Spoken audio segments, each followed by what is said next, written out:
নমস্কাৰ বন্ধুসকল, স্বাগতম জনাইছোঁ মোৰ চেনেল সেউজীয়া পৃথিৱীলৈ। আশা কৰিছোঁ সকলো কুশলে মংগলে আছে। আজি এটা ৰেচিপি আপোনালোকৰ লগত আকৌ শ্বেয়াৰ কৰোঁ বুলি ভাবিলোঁ। ৰেচিপিটো তেনেই সহজ। ৰেচিপিটো হৈছে কঁঠাল গুটি আৰু সৰু মাছৰ এখন আঞ্জা। ভিডিঅ'টো কেনে পায় মোক জনাব।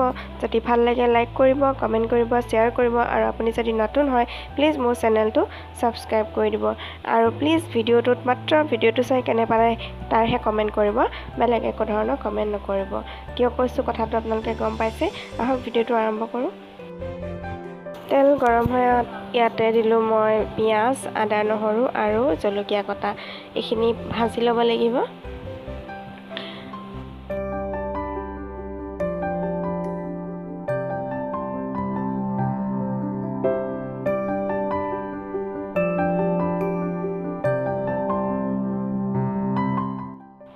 এইখিনি ভজা হৈ গৈছে। এতিয়া ইয়াতে দিব লাগিব কঁঠাল গুটি আৰু আলুখিনি মই ইয়াতে দি দিছোঁ আৰু এইখিনিও ভালদৰে ভাজি ল'ব লাগিব।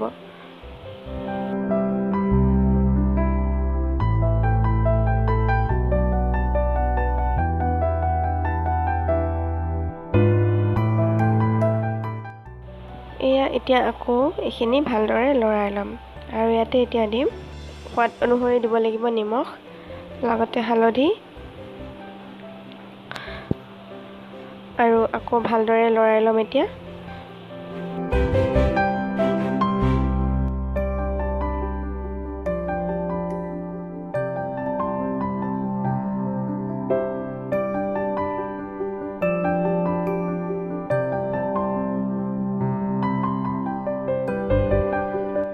ইয়াতে দিলোঁ এতিয়া মই খৰিচা আৰু এইখিনি পুনৰ ভালদৰে মিক্স কৰি ল'ব লাগিব।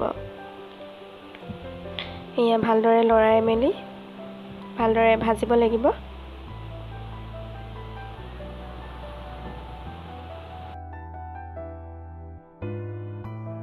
ইয়াতে দিলোঁ পানী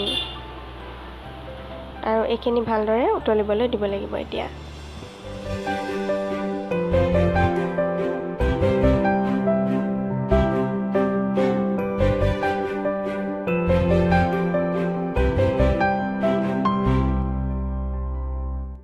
আৰু এয়া দেখিছেনে উতলিবলৈ আৰম্ভ কৰিছে।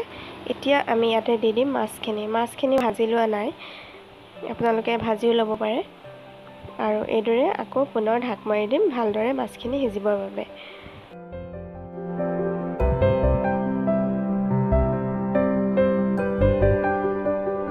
এয়া আমাৰ কঁঠাল গুটিৰ সৈতে মাছৰ আঞ্জা ৰেডি।